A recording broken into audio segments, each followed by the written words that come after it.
दोस्तों, जब भी हमारे पंचायत में कोई भी विकास का काम रुकता है, सड़क अधूरी रह जाती है, नल जल का पानी नहीं पहुंचता है, तो हम क्या करते हैं?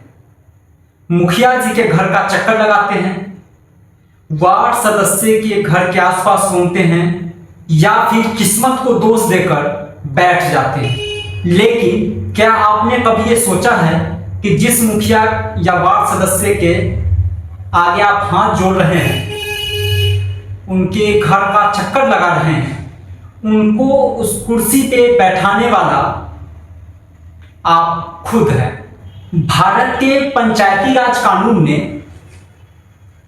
एक आम नागरिक को यानी आपको सिर्फ एक वोट देने का अधिकार नहीं दिया है, बल्कि आपके गांव का आपको असली राजा बनाया है।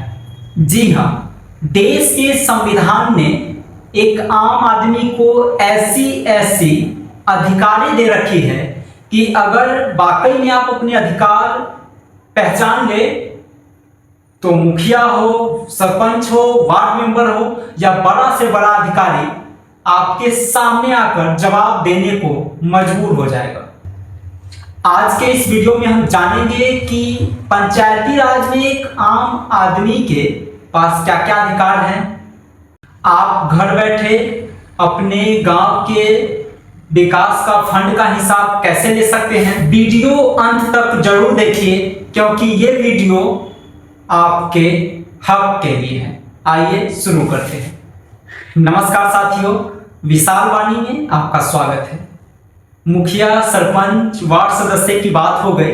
अब बात करते हैं असली राजा की, जिन्हें हम आम नागरिक कहते हैं। उनके पास क्या पावर है, क्या अधिकार है, इन सब मुद्दों को डिटेल से जानेंगे और पहचानेंगे अपनी असली ताकत।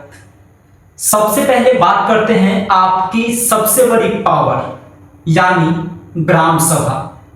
ग्राम सभा को ज्यादातर लोग मुखिया जी को निजी बैठक मानते हैं। ऐसे समझिए जैसे देश चलाने के लिए दिल्ली में संसद है, वैसे ही आपके गांव को चलाने के लिए ग्राम सभा होती है।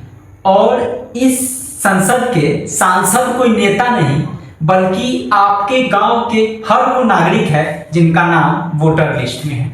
मुखिया जी अपनी मर्जी से कोई काम नहीं कर सकते हैं, पर ऐसा देखा नहीं जाता है, क्योंकि कुछ लोगों को आम सभा बुलाकर, बैठक बुलाकर बता दिया जाता है, उससे काम गांव के कुछ चुनिंदे लोगों को और काम आगे बढ़ा दिया जाता है। लेकिन अगर आप अपनी असली ताकत पहचान जाए, योजनाओं को जाने, तो आप उस जो कार्य पहले नहीं होनी चाहिए, जो पहले काम होना चाहिए, उसको आप साफ सिरे से खारिज कर सकते हैं। मुखिया को बोल सकते हैं कि ग्राम सभा लगाइए, गांव के सभी लोगों को वहां एकत्रित कीजिए और फिर डिसाइड कीजिए कि कौन सा काम कैसे होगा। ये आपका अधिकार है, आपका कर्तव्य है। साल में कम से कम 4 ग्राम सभा लगाने का अधिकार है और योजना भी है। आप उन ग्राम सभा में मुखिया, वार्ड सदस्य, सरपंच से आंख में आंख डालकर ये पूछने का अधिकार है आपको कि मेरा जो विकास के लिए हमारे गांव का फंड आया है, कहां कहां खर्च हुआ है और कितना खर्च हुआ है। प्रधानमंत्री आवास योजना, किसको आवास मिलेगा, कौन वाकई में लाभार्थी है जिनको आवश्यकता है, इसकी योजना भी ग्राम सभा में बुलाई जाती है। बात करते हैं राइट टू इंफॉर्मेशन का और सोशल ऑडिट का। देखिए, काम के पैसों का हिसाब मांगना आपका कर्तव्य है। मुखिया जी कहते हैं कि फंड ही नहीं आया है, तो मैं कैसे ये सड़कें बनवाऊं, कैसे क्या काम करूं।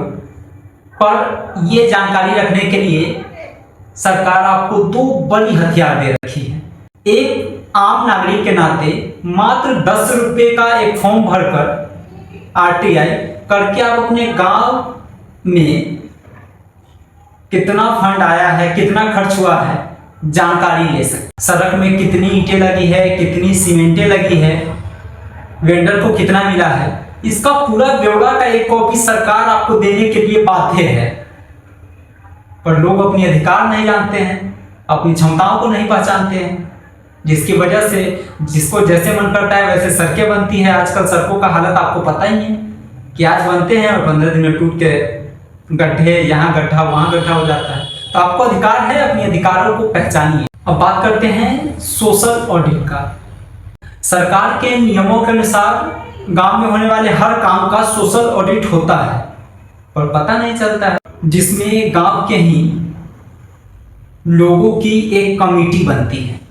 आप उस कमेटी का हिस्सा बनकर खुद जाकर जांच कर सकते हैं कि मुखिया जी ने काम सही किया है या कागजों पे ही घोटाला कर लिया है।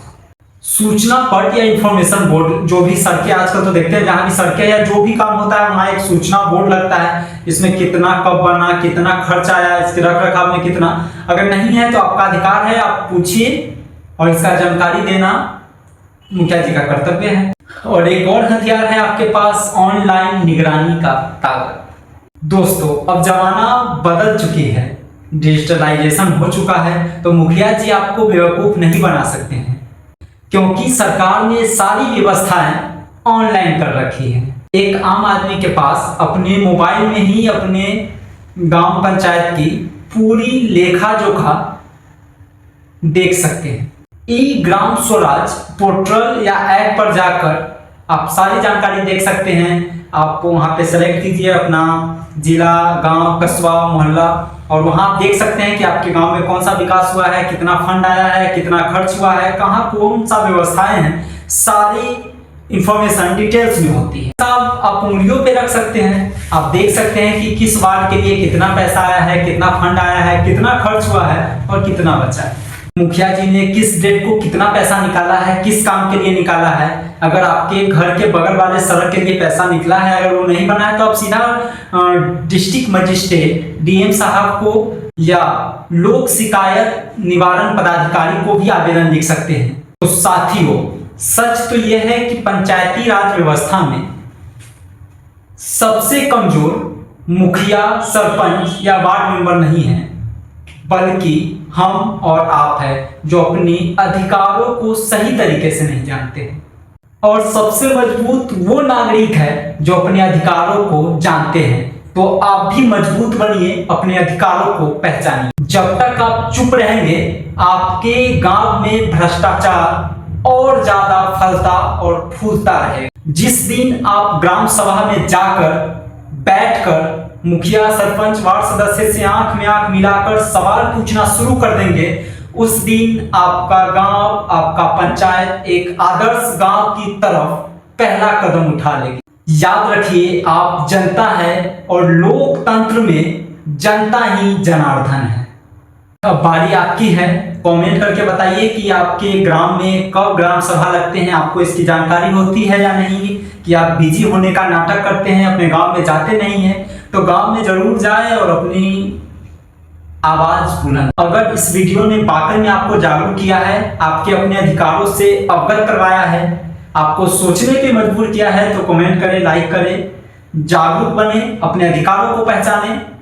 फिर मिलते हैं अगले वीडियो में, तब तक के लिए नमस्कार।